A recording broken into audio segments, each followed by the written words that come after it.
Hello everyone, welcome back to my channel. Today with a crackling fire in the background, as you can see. It's in my apartment. I'm really glad to actually have it because it makes the winter a lot more cozy and warmer. So today I would like to read for you from this book.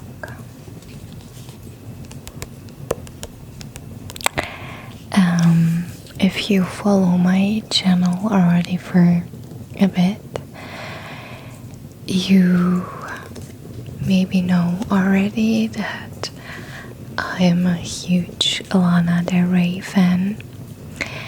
I really love her music, her style, her attitude, just like basically everything of her. And she wrote this book with poems, and I just thought I would read a little out of it and just basically try to put you to sleep.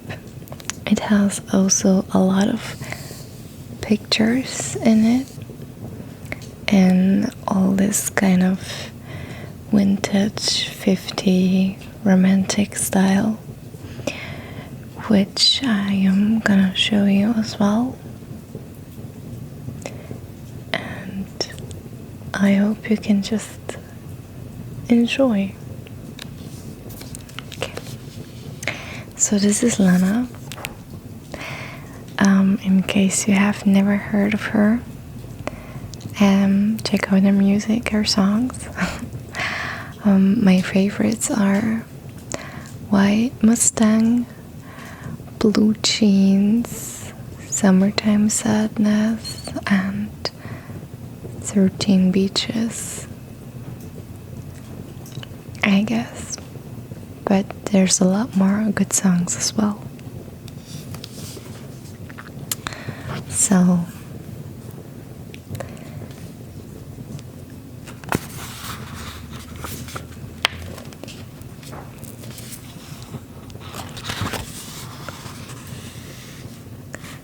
the title of the book is Violet Bent Backwards Over the Grass.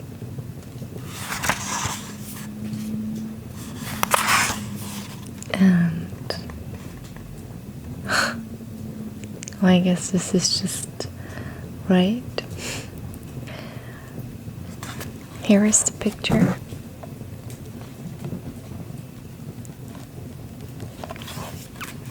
And the title is Bare Feet on Linoleum. Please forgive me my pronunciation. As you maybe know, I'm not American, so some words may be not easy to pronounce for me. Alright, let's start. Stay on your path, Sylvia Plath. Don't fall away like all the others. Don't take all your secrets alone to your watery grave about lovers and mother. The secrets you keep will keep you in deep like father and Amy and brother. And all of us and all of the people you meet on the street will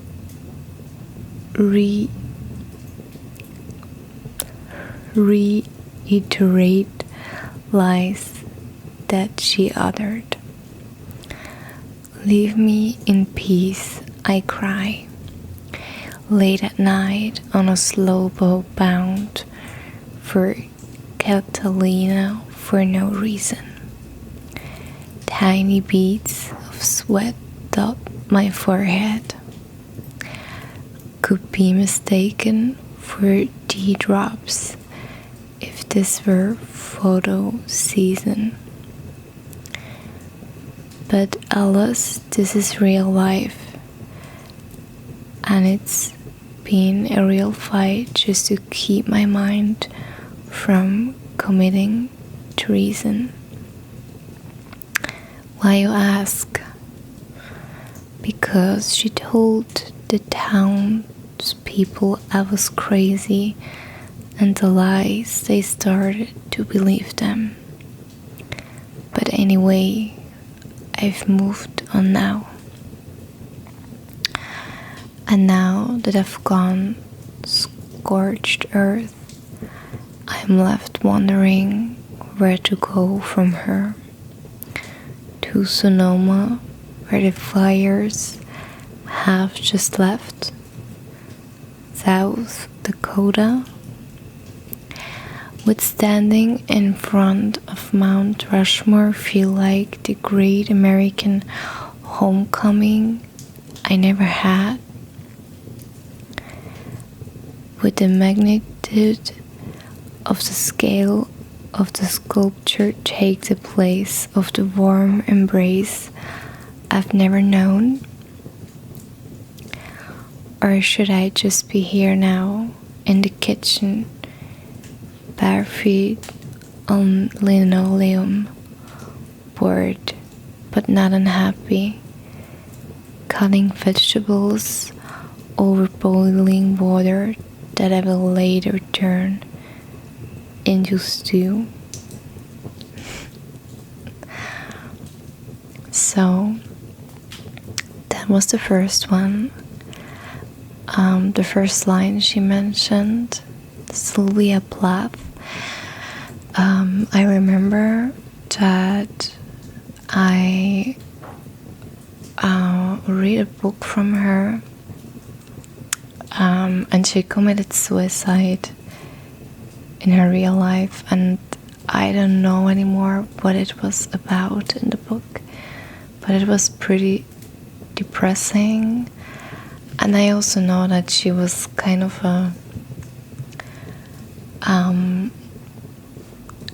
mole model for the modern woman.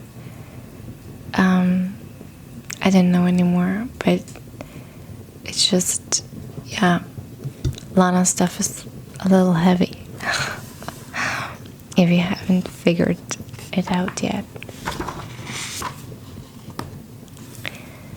So let's just take a look at another picture. I like this one. It's one of a sky with really nice clouds.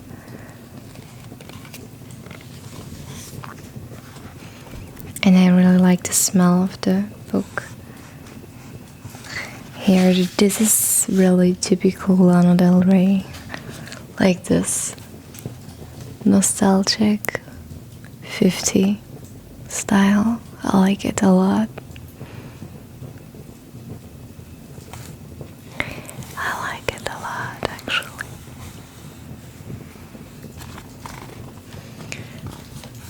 So let's find another poem I can read.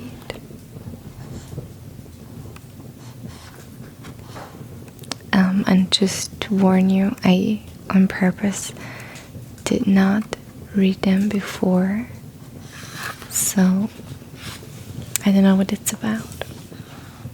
Alright? Okay. So the title is In the Flats of Melrose. What will it take for me not to feel like the train will run away with me, bound up like the sad heroine tied to the last car? What will it take for me not to need you so I can just have you for fun and for who you really are? Not you as the savior, not me as Ophelia, not us putting our faith in the public's dark art. Topanga on Sunday, 2 cats in the yard, and Pierre rumbling quietly, a fire in the heart, me with a knowingness deep in my heart that nothing could stop me, no alley too far to walk through in darkness to keep us apart, and that we don't need fighting to find resolution, that not every marriage ends in the dissolution, that I don't need you, but I want you, because you're so cool, and I'm not that damaged, and you're not hell-bent on being some indie director, or whatever pipe dream you and your friends are smoking. That it's enough just for us to be sitting in the flats of Melrose, my heart on fire, a tall boy cracked a pen. I love you, Josia. I'm sorry I'm still broken, but I could still make you happy. Let's pour one out to knowing, not hoping.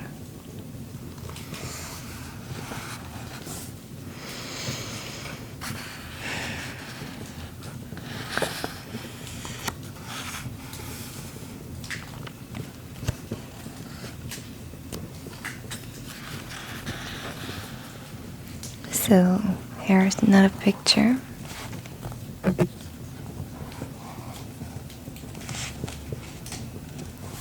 And on the right side, it's written, I'm writing my future.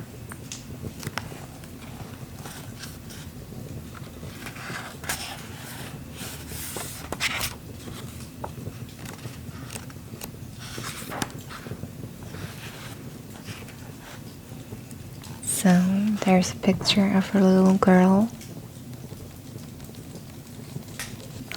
The title of the poem is Tessa di Pietro. I actually have no idea if it's her or who this might be.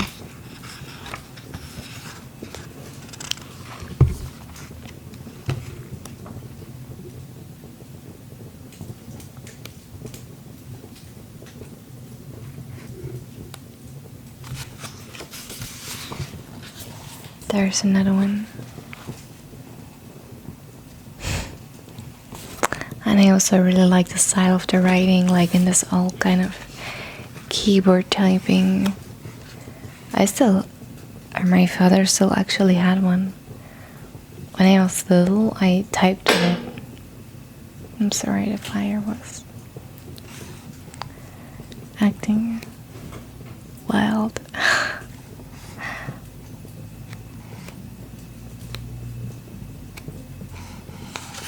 I like this one. It's one of her reading woman. And here I can see the stars.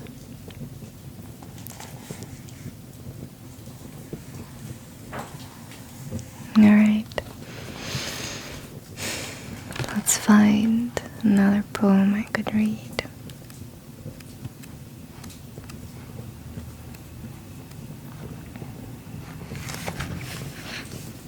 Alright. The title is Salamander.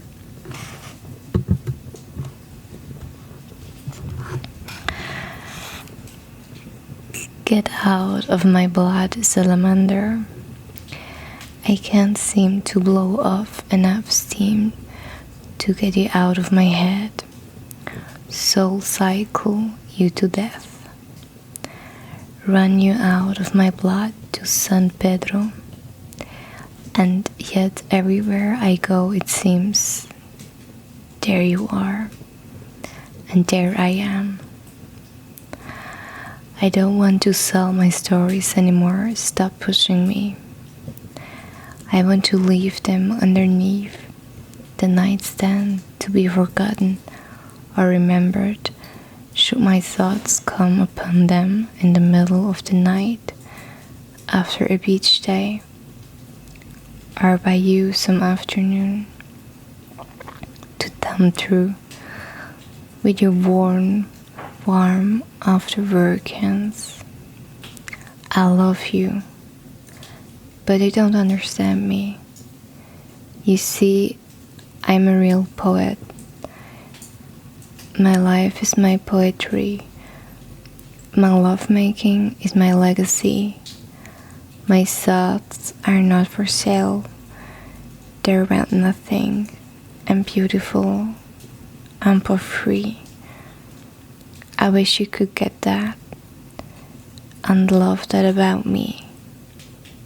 Because things that can't be bought, can't be evaluated, and that makes them beyond human reach, untouchable, safe, otherworldly,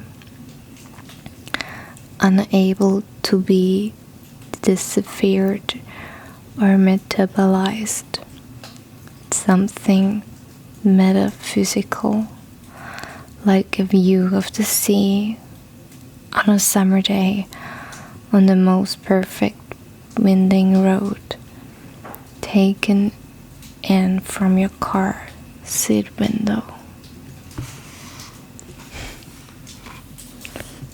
So which one was your favorite so far? You can tell me in the comments below.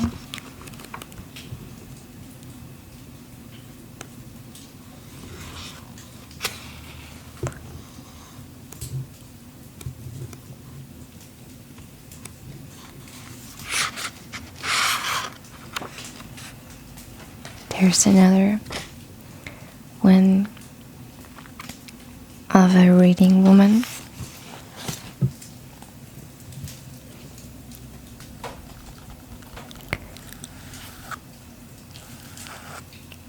Guess it looks also like it has been made in the 50s.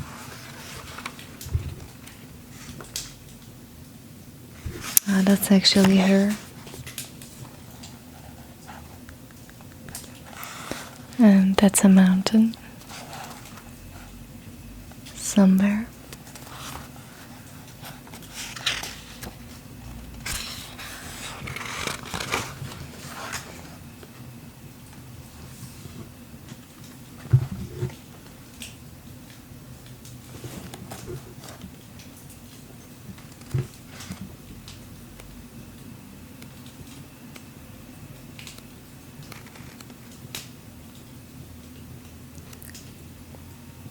That's also a nice one.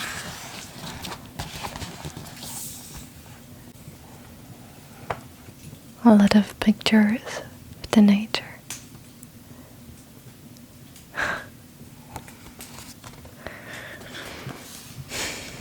So let's find one last poem I'm gonna read to you.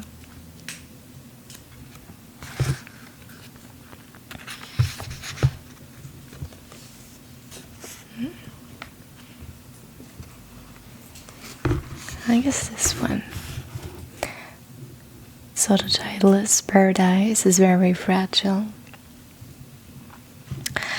Paradise is very fragile, and it seems like it's only getting worse. Down here in Florida we are fighting toxic red tides, massive fish kills, not to mention hurricanes and rising sea levels. Back in Los Angeles, things aren't looking much better. My treehouse that had been standing for 60 years succumbed to the Woolsey fires. Who would have thought this year at 33 you would be taken out from under me after all those years? Built from the ground up by hand by your very first owner, quiet World War I aviation pilot. I tried to save you, but the horses and German shepherds were more important. Paradise is very fragile, and it seems that it's only getting worse. Our leader is a megalomaniac, and we've seen that before, but never because it was what the country deserved. My friends tell me to stop calling 911 on the culture, but it's either that or I 5150 myself. They don't understand. I'm a dreamer, and I had a big dream for the country. Not for what it could do, but for how it could feel, how it could think, how it could dream. I know, who am I to dream for you? It's just in my own mind. I was born with a little bit of paradise. I was lucky in that way, not like my husband, who was born and raised in hell. I always had something gentle to give. All of me, in fact. It's one of the beautiful things about me. It's one of the beautiful things about nature. But lately you've been thinking that I wish someone had told me when I was younger more about the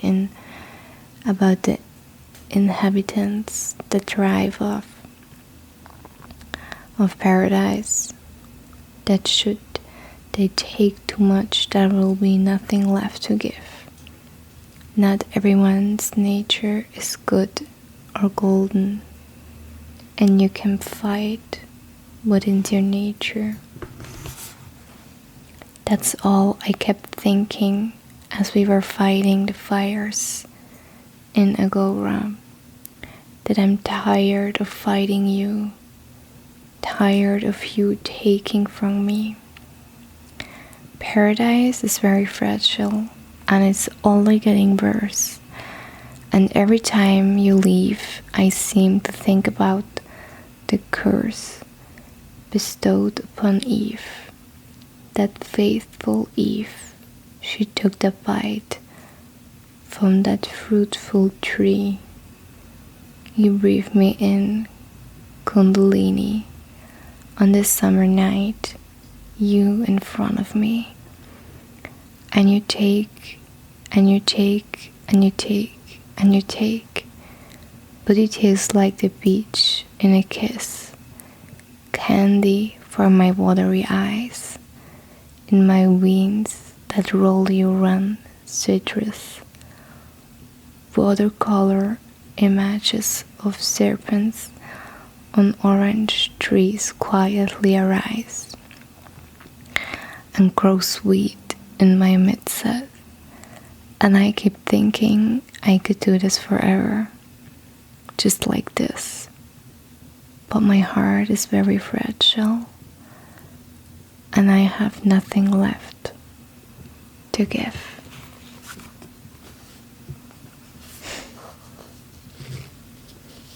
Okay.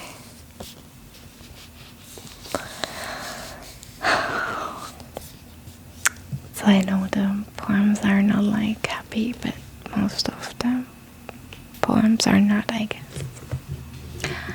I still hope Joy could calm you down, distract you, or even put you to sleep. I hope you enjoyed my video. Thank you for being here and see you soon.